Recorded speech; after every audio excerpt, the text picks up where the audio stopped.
Hola, bienvenidos a nuestra tercera clase virtual. En esta ocasión nos vamos a dedicar a el último grupo que nos faltaba, del grupo conocido como cefalorrinca dentro del clado Ecdysozoa. También se utiliza el nombre cicloneuralia, pero es un nombre más antiguo y en algunas definiciones se incluyen grupos que no pertenecen ahora, entonces preferimos el nombre cefalorrinca. Y este grupo que vamos a terminar hoy es el grupo nematoida, que incluye los fila nematoda y nematomorfa. Y pues ahora nos toca ver el último de los grupos, el filum nematoda. Recuerden que nematoda viene de una raíz griega, nemata, que quiere decir hilo. Nematoda quiere decir como hilo, aunque también pueden encontrar por ahí el nombre Phylum nemata, que querría decir tal cual hilo. Entonces ha habido un debate acerca de cuál es el término adecuado y como en muchos otros casos se ha concluido que ambos son correctos, así que pueden utilizar el nombre nematoda o nemata. Como se darán cuenta, los nematodos son gusanos redondos, son pseudocelomados, tienen su cavidad sin peritoneo, lo que les da la forma redonda. Pero también fíjense en el movimiento, que es totalmente diferente al que habíamos visto, de los gusanos planos o de los nemertinos. Estos gusanos se mueven de una manera muy particular. Eh, este filum contiene más de 25.000 especies, lo que lo hace uno de los más numerosos, y la mayoría son de vida libre. Los que son de vida libre son microscópicos y pertenecen a la meiofauna, o sea que viven entre las partículas del suelo en prácticamente todos los hábitats, pero son de los que menos se sabe, a pesar de que es la gran mayoría de las especies. De los que más se sabe es de los parásitos, que son estos y que crecen bastante más. De hecho, el más grande puede llegar a los 8 metros y se trata de un nemátodo que parasita el intestino de las ballenas. En el caso de los que podemos encontrar más normalmente entre humanos u otros animales, son bastante más pequeños. Todos tienen su aparato bucal o probóscide, que ahorita vamos a ver que es muy importante. La anatomía interna es muy sencilla, tienen su sistema digestivo completo, tienen su sistema reproductor bien desarrollado y carecen de sistema circulatorio y respiratorio. Son parásitos de casi cualquier ser vivo macroscópico, incluyendo plantas. De esto que los nemátodos son considerados los mejores parásitos en el reino animal. Se le encuentra todo tipo de alimentación entre los de vida libre y habitan todo tipo de hábitat intersticial. Aquí vemos el corte transversal donde podemos apreciar el pseudoceloma que no tiene peritoneo. De hecho, en la clase donde les puse preparaciones para que diferenciaran entre pseudocelomado y eucelomado, este era el corte que ustedes llegaron a ver, el de un nemátodo. Aquí tenemos el intestino y tenemos el sistema reproductor, que son los que están más desarrollados. Tienen lo más importante del clado Ecdysozoa, la cutícula, que es esta capa que los protege. Ahorita vamos a ver qué importante es. Eh, Tienen unas células especializadas para la recolección de desechos. Ellos no tienen ni nefridios ni ningún otro sistema de excreción. Utilizan renetas y túbulos colectores para la recolección de sus desechos.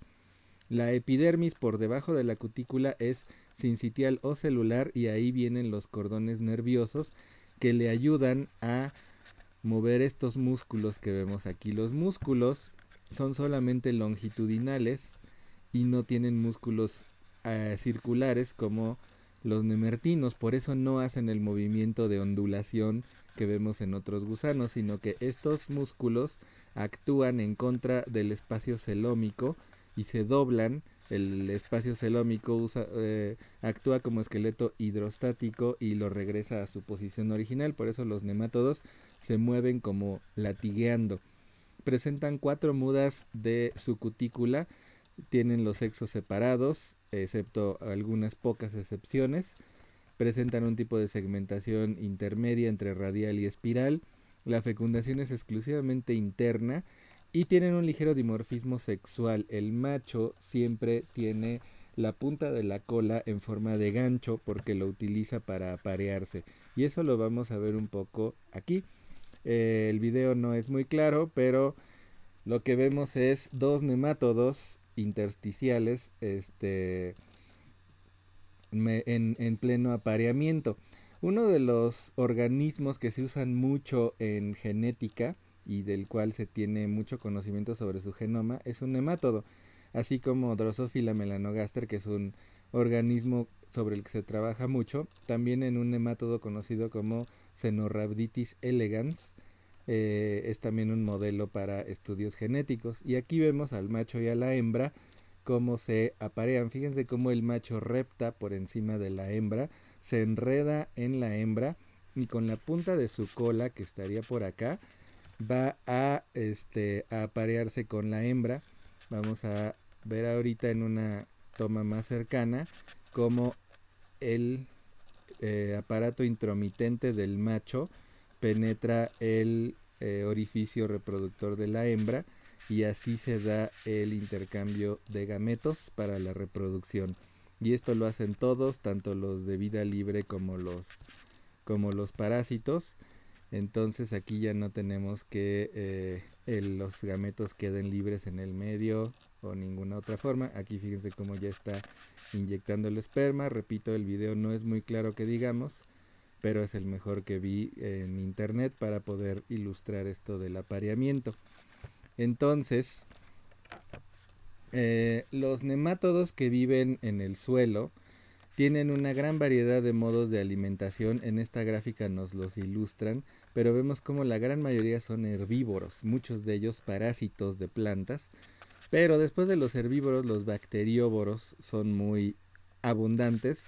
Tenemos a los que comen hongos y a los que son detritívoros o que tienen otro tipo de alimentación. Aquí vemos cómo varían las partes bucales dependiendo de qué es lo que se alimenten. Son muy importantes en toda la cadena alimenticia que se da a nivel del suelo. Ya habíamos hablado un poco de esto, de que si no fuera por estos organismos entre artrópodos, nemátodos y otro tipo de animalitos en el suelo, el reciclaje se vería muy entorpecido. Se les encuentra en todo tipo de suelo, desde desiertos hasta bosques, y se dividen más o menos en 20 órdenes. Los nemátodos también presentan estructuras características sensoriales en la parte frontal que se conocen como anfidios y son órganos quimiorreceptores que les ayudan pues a buscar su alimento o su hospedero dependiendo del tipo de vida. Y en la parte trasera presentan unos órganos muy parecidos pero que se conocen como fasmidios y solo se encuentran en algunos. Las estructuras bucales entonces son muy variables. Algunos pueden tener simbiosis con bacterias y también son presas. Por ejemplo, este es un caso muy conocido y muy ilustrativo de lo que pasa en el suelo. Este es un nemátodo que cayó presa de un hongo. Esto que ven ustedes aquí son anillos hechos por células de las hifas de un hongo depredador de nemátodos. Cuando el hongo pasa por en medio de estos anillos sin saberlo, las hifas se inflan con agua y entonces lo detienen, lo atrapan y lo digieren como los hongos suelen hacerlo. Fíjense el tipo de aparato bucal que podemos ver aquí. Aquí tenemos un estilete, aquí tenemos unos como labios para sujeción. Y ahorita vamos a ver cómo la cavidad bucal es muy variable. En nemátodos parásitos, a veces el aparato bucal nos ayuda a distinguir qué tipo de parásito tenemos. Por ejemplo, los ancilostomas y los necator, que se conocen como uncinarias, tienen este tipo de aparato con unos dientesotes bastante característicos. Los parásitos suelen tener aparato para sujetarse, mientras que los que se alimentan de detritus pueden tener este tipo de aparatos con placas y dientes para moler las partículas de comida. Los herbívoros tienen estiletes para perforar el tejido vegetal y succionar la savia, que es de lo que se alimentan. Ahora vamos a hablar un poco de la cutícula. Vamos a hablar más acerca de esto conforme veamos más grupos de Ecdysozoa. Pero comencemos por decir, la cutícula se muda por medio de un proceso llamado ecdisis. Fíjense que la cutícula tiene varios estratos. La parte que está acá arriba se conoce como exocutícula. Luego tenemos esta parte llamada capa de cera y luego tenemos la endocutícula, que es donde ya hay comunicación con la epidermis. Vemos como la capa de cera y la exocutícula es lo que se muda y por debajo ya viene una cutícula nueva para sustituir inmediatamente a la que se pierde. La capa de cera de la cutícula tiene una función muy importante. La cera es un aislante natural, es impermeable, le aísla la pérdida de agua por culpa del calor, lo minimiza aunque no lo evita totalmente. Y como es una capa de lípidos, pues ayuda a que las sustancias no pasen por ahí, o por lo menos lo evita bastante. Y aquí vemos un poco ilustrado el proceso de ecdisis. Pero para verlo mejor vamos a tener esta imagen.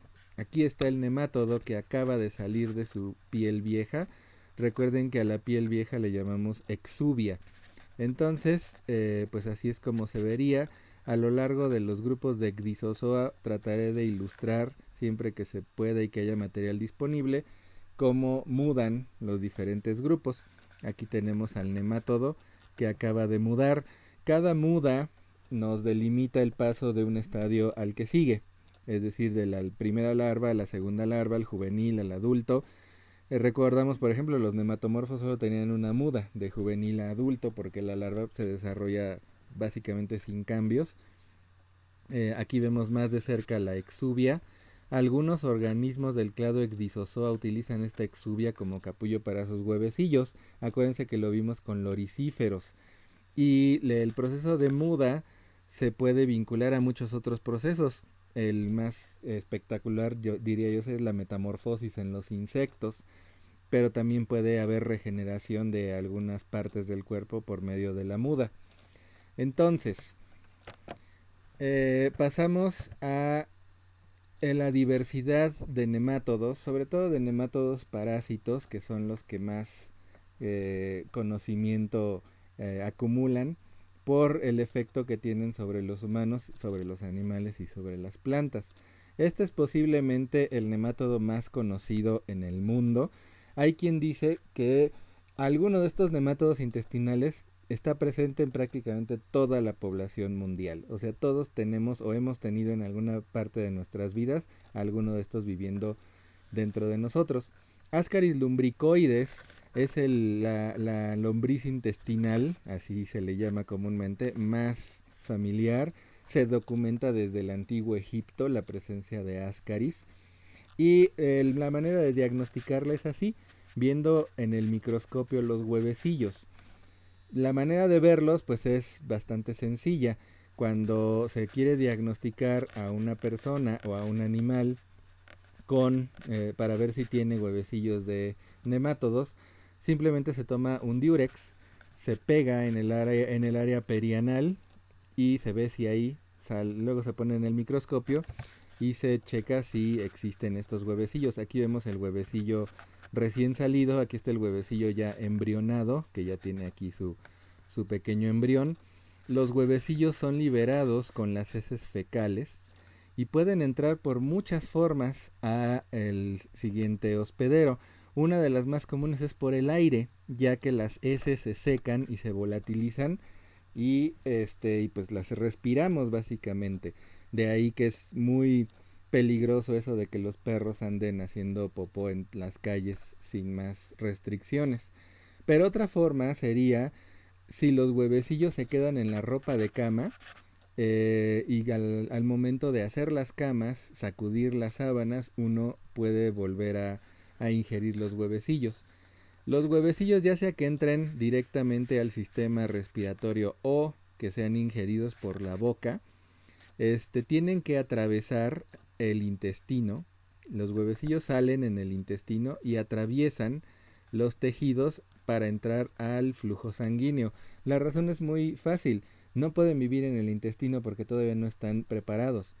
Por eso pasan al flujo sanguíneo, que es bastante más amable para ellos, y ahí pueden hacer sus siguientes mudas. Cuando ya están listos, migran hacia los pulmones y hacen la muda hacia el tercer estadio, que migra después de los capilares de los pulmones a los alveolos, y de ahí comienza su viaje hacia arriba por la tráquea. Una vez que llegan a la tráquea, producen una sensación de comezón que nosotros los humanos resolvemos tosiendo. Estos juveniles son tosidos y luego son tragados, y así es como pasan del sistema respiratorio al sistema digestivo. Los adultos se instalan en el intestino delgado y se comienzan a parir. Aquí tenemos la cifra. Una hembra puede producir 200,000 huevecillos al día. Es una infección benigna totalmente, puede tardar años y uno no se daría cuenta que la tiene. De hecho, los nemátodos son de los mejores parásitos que hay, porque suelen no dar molestias a sus hospederos, excepto casos extremos como este que vamos a ver aquí, ya sea por mala nutrición o por pocas medidas de higiene. Cuando hay una infestación masiva de Ascaris, los intestinos se tapan, lo que provoca terribles dolores abdominales y vómitos. Vaya, básicamente todo el sistema digestivo se colapsa.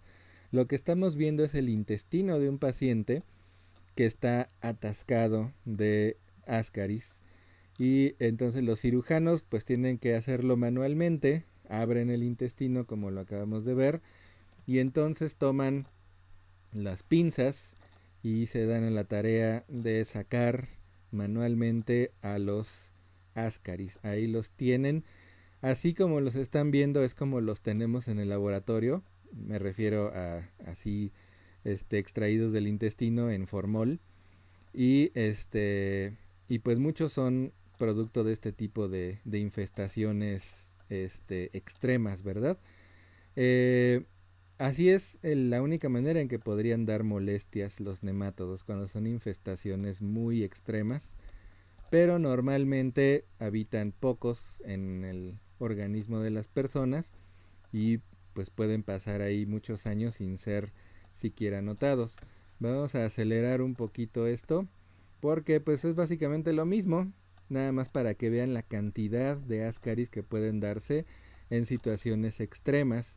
Afortunadamente esto no es muy común, y y bueno, pues se requiere este procedimiento quirúrgico para deshacerse de las Ascaris en situación extrema.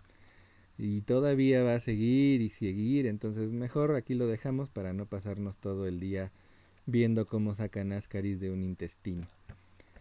El siguiente organismo que vamos a ver se llama Enterobius vermicularis. Después de Ascaris, o tal vez junto con Ascaris, es la lombriz intestinal más conocida en el mundo. En inglés ven cómo le dicen pinworm. En español lo conocemos como oxiuro. Y de los oxiuros, lo más conocido es la sensación de picazón. Hace muchos años había una campaña que le decía a los niños que si les pica la colita, tal vez tengan lombrices.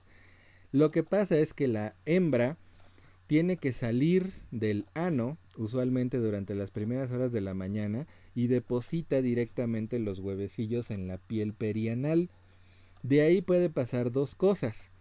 Una, que haya una retroinfección, que no pase nada, los huevecillos se queden ahí pegados y son capaces de abrir, y que las larvas vuelvan a entrar al mismo sistema digestivo del que salieron. La otra es que la persona infectada se rasque por esta sensación de comezón, y entonces los huevecillos quedan o en la ropa o en sus manos. Por lo tanto, los huevecillos que se vuelven infectivos en 6 horas pueden estar presentes en todo esto que ven ustedes aquí. En las manos, en la ropa, en las sábanas, en los lápices, en las papeleras, en todo lo que toquen. Las personas infectadas pueden ir dejando huevecillos, y así se pueden transmitir, siempre que los demás no se laven las manos y coman con las manos sucias. Pueden ingerir los huevecillos, que abren en el intestino delgado, y los adultos migran al intestino grueso. Ahí alcanzan la madurez.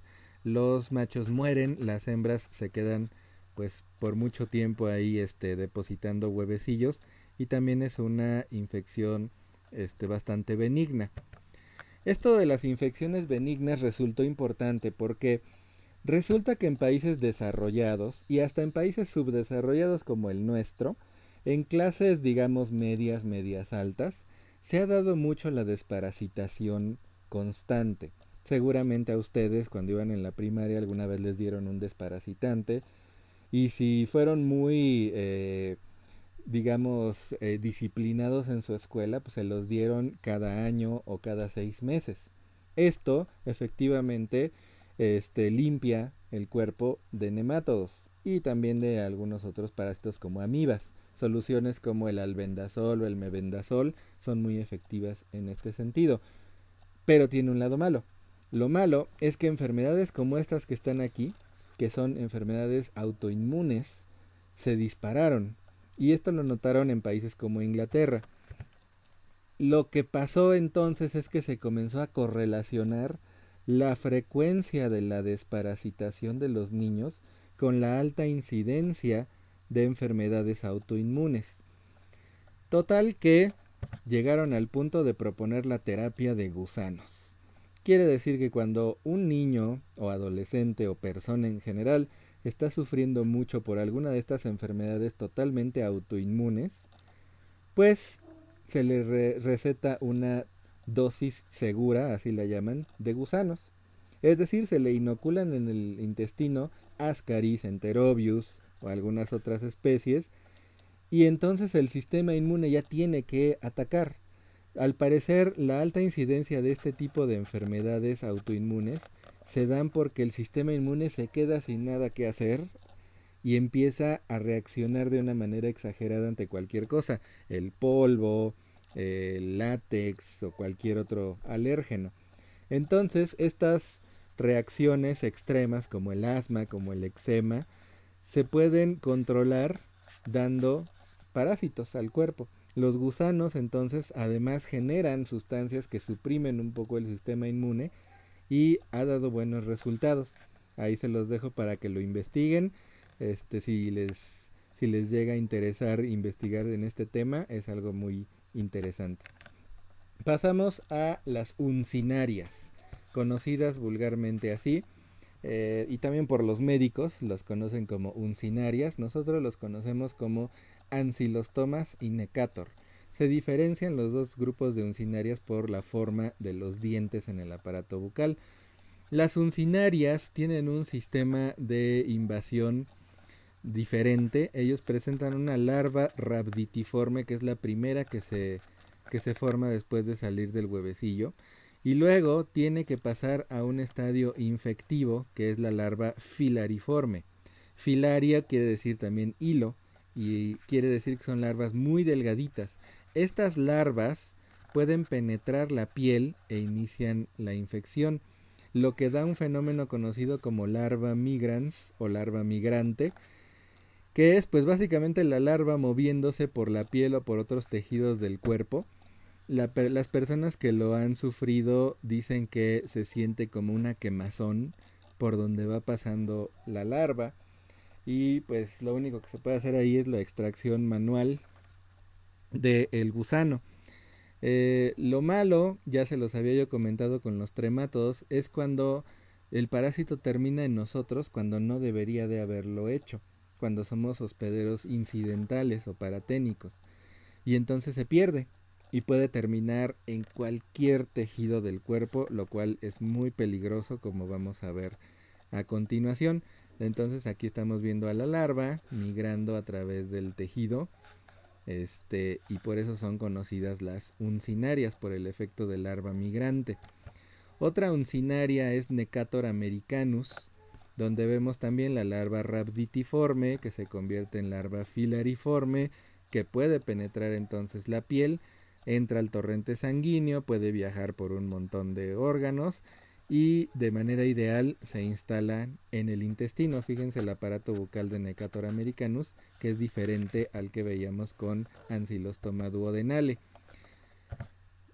Un caso extremo de gusanos en la piel es el de Dracunculus medinensis. Este no es una uncinaria, es un gusano de Guinea. Resulta que este gusano no depende tanto de las heces para liberar sus huevecillos. Vamos a ver aquí que los huevecillos son liberados al medio y son ingeridos por estos pequeños animalitos llamados copépodos. Son crustáceos microscópicos que podríamos ver en muestras de agua, así como vieron un equipo en el laboratorio vio los rotíferos, así también podríamos ver copépodos. Los humanos son infectados cuando ingieren al hospedero intermedio, que es este copépodo, y lo ingieren en el agua. Por lo tanto, pues nos imaginamos un lugar donde no hay agua entubada, se tiene que tomar el agua del río y ahí vienen los pequeños crustáceos. Los juveniles salen al intestino y migran a los tejidos subcutáneos. Los machos se aparean, perdón, los machos y las hembras se aparean, los machos mueren y las hembras entonces migran a la piel, lo cual otra vez produce irritación y molestias, pero tienen que hacerlo porque las hembras producen ampollas y estas ampollas cuando se rompen liberan a los juveniles en el agua, otra vez cuando este pie vuelve a entrar a un charco o a un río, se liberan los juveniles y se reinicia el ciclo. En los lugares autóctonos de estos parásitos, pues lo que se hace es extraer de manera manual al gusano, a veces produce heridas muy grandes, o a veces las heridas se producen por otra causa y simplemente delatan la presencia del gusano.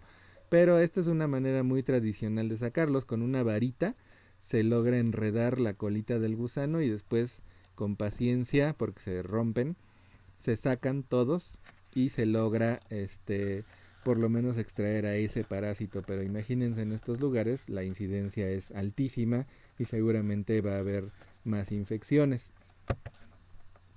Aquí tenemos el peligro de comer pescado crudo, ¿sí? El peligro del sushi y del sashimi.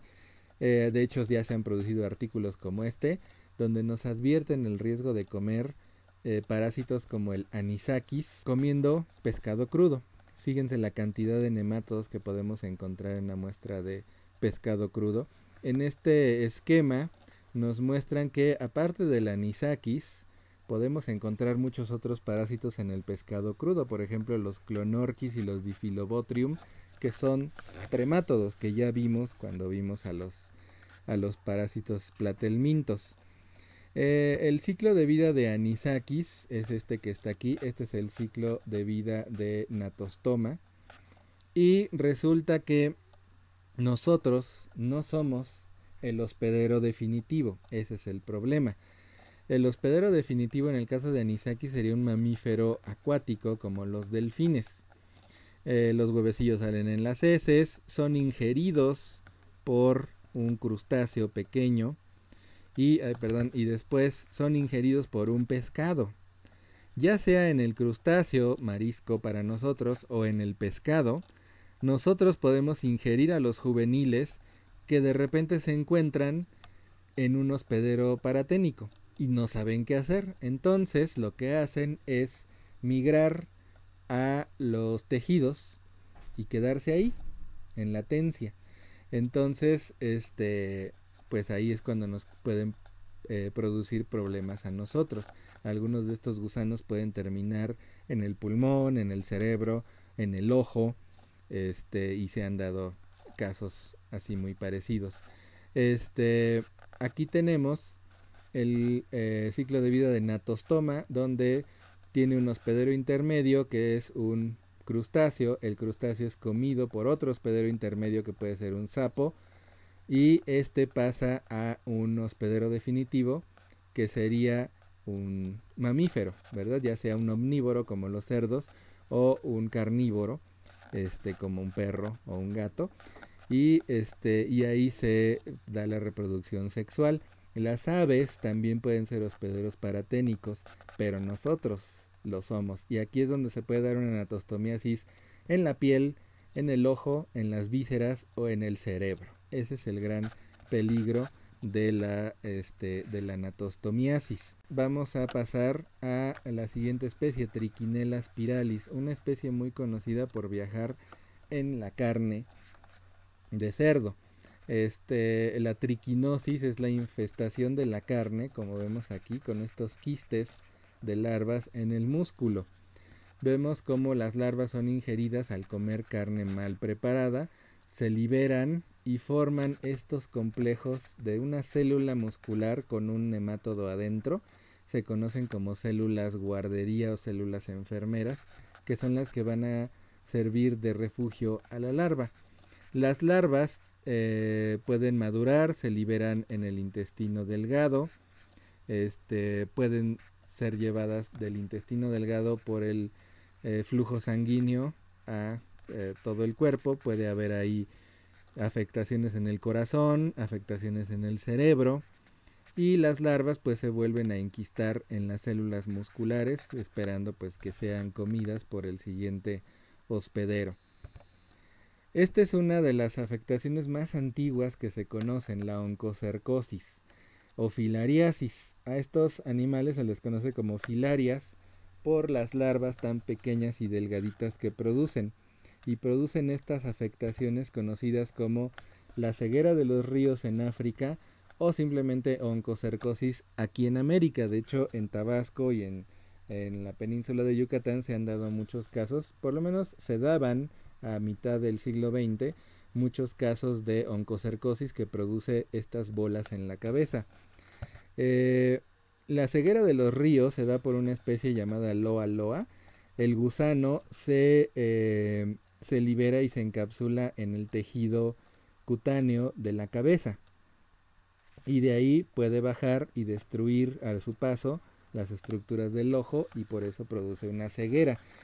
En el caso de oncocerca forma bolas, forma estos nódulos fibrosos, que es la respuesta defensiva de nuestro cuerpo ante el gusano, lo encapsula, pero irónicamente lo que hace pues, es ponerle su casita al gusano para que pueda seguir apareándose y liberando huevecillos.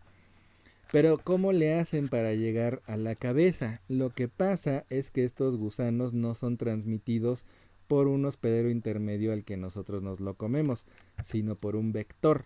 Acuérdense que el vector es un hospedero intermedio que busca activamente y traslada al gusano directamente a su siguiente hospedero. El hospedero entonces seríamos nosotros, los humanos, y el vector sería esta mosca de la familia Simulidae, conocidos vulgarmente como jejenes o moscas negras también. Los adultos se instalan en esos nódulos que nuestro cuerpo les da y se siguen reproduciendo. Entonces producen estas microfilarias, que son larvas muy chiquitas y muy delgaditas, que pueden ser ingeridas por la mosca y pasan a su intestino, y ahí se siguen desarrollando.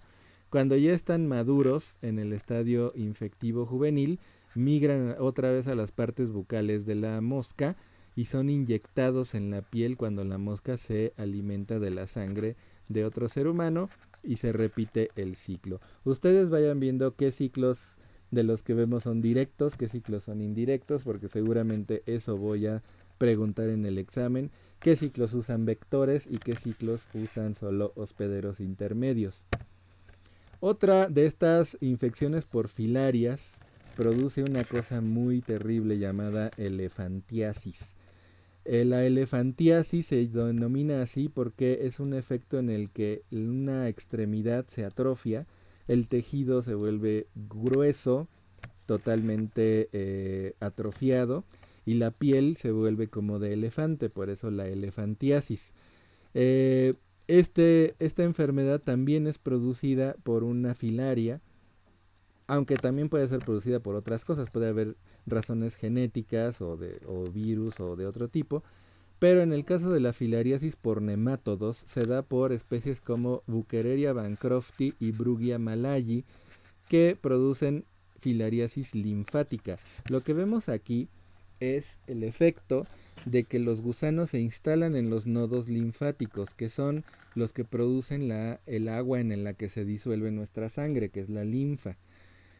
Como estos nódulos todo el tiempo están produciendo linfa, si se atoran los gusanos y obstruyen los canales, los nódulos van a seguir produciendo linfa, los canales se rompen y la linfa se tiene que depositar en algún lado, generalmente es por debajo de la cintura, y es cuando se produce este efecto de la elefantiasis. El ciclo de vida es muy parecido al que habíamos visto. los adultos se encuentran en los nodos linfáticos. Aquí tenemos a los juveniles que llegan a los nodos linfáticos, alcanzan la madurez sexual, se reproducen, las microfilarias van a la sangre, en la sangre los mosquitos, en este caso son mosquitos de la familia Culicidae, o sea, mosquitos normalitos, se alimentan de la sangre, ingieren al gusano, en el gusano las microfilarias maduran, se vuelven juveniles y cuando se vuelve a alimentar el mosquito lo inyecta otra vez a la siguiente víctima y así se vuelve a repetir el ciclo. Este es un parásito bastante peligroso, Toxocara canis. Resulta que este gusano es conocido como el gusano del corazón del perro.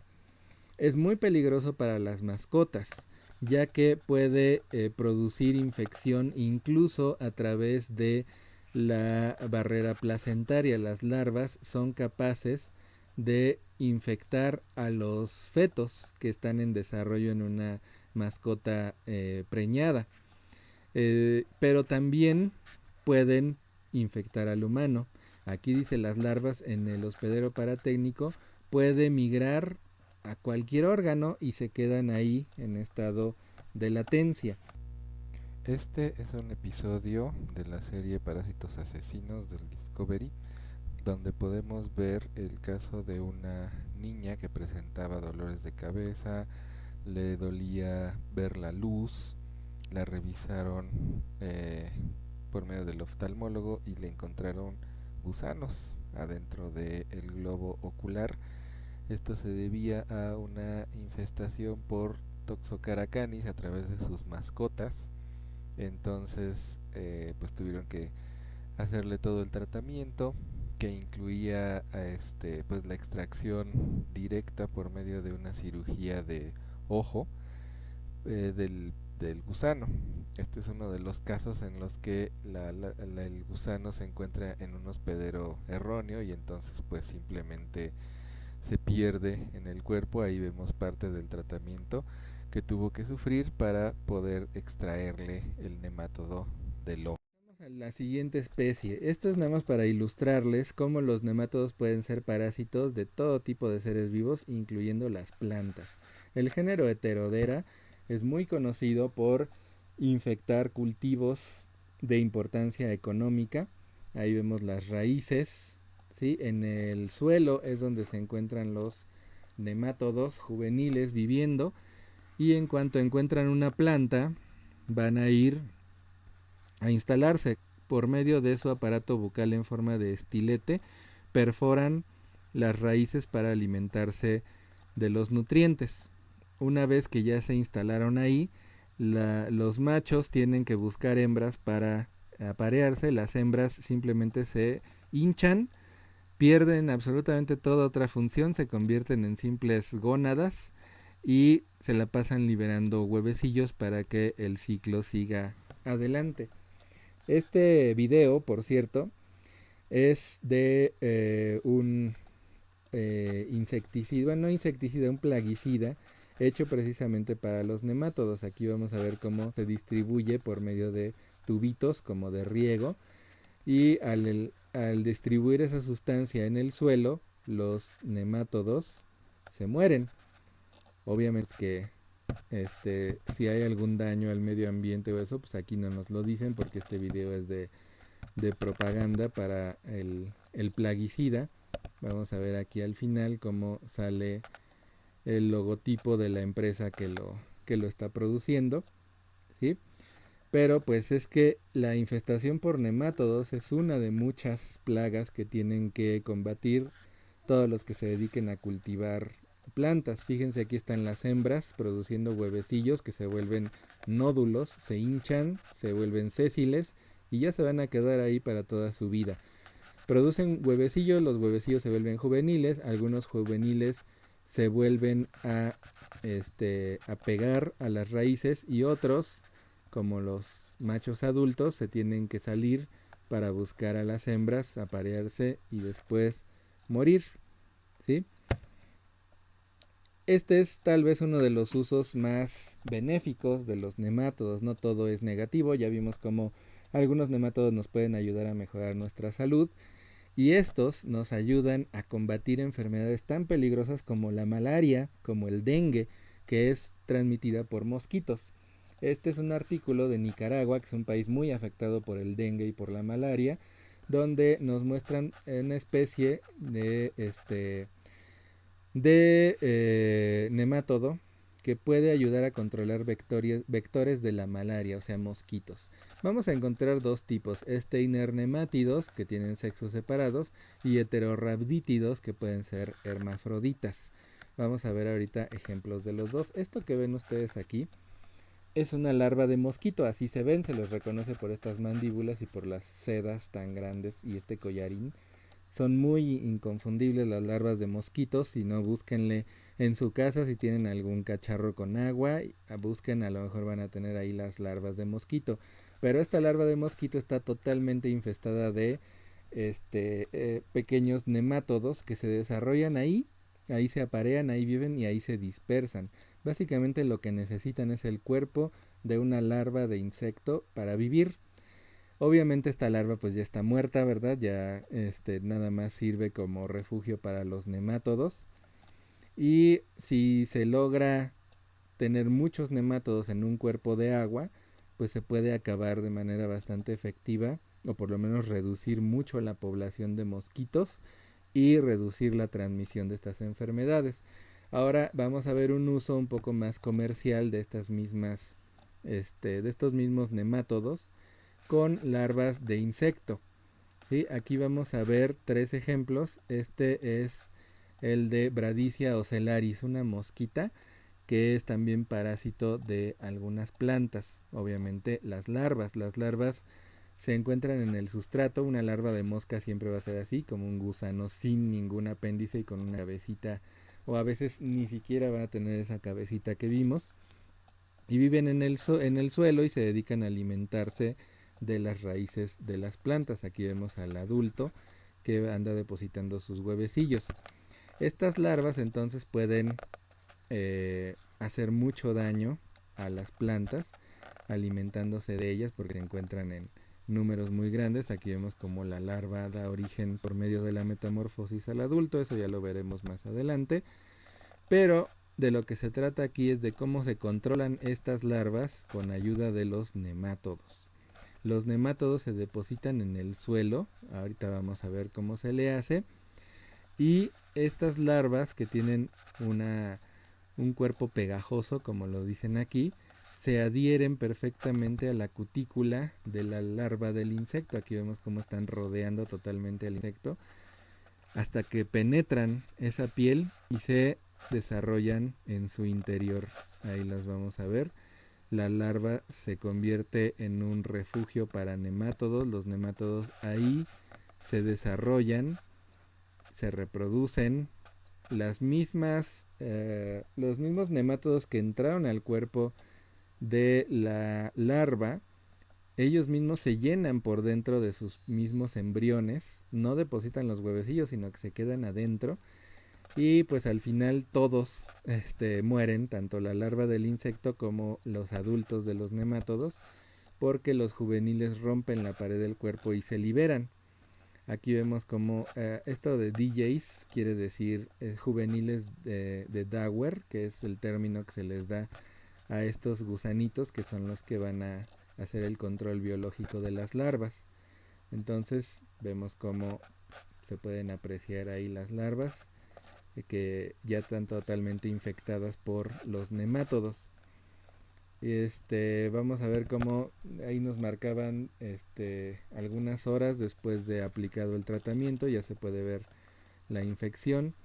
Aquí nos va a decir 2 días después de aplicado el tratamiento ya vamos a encontrar larvas totalmente infectadas y muertas ya por la invasión de los nemátodos. Más adelante, aquí está el macho, fíjense cómo la colita siempre está en forma de gancho, en el caso de los machos de los nemátodos.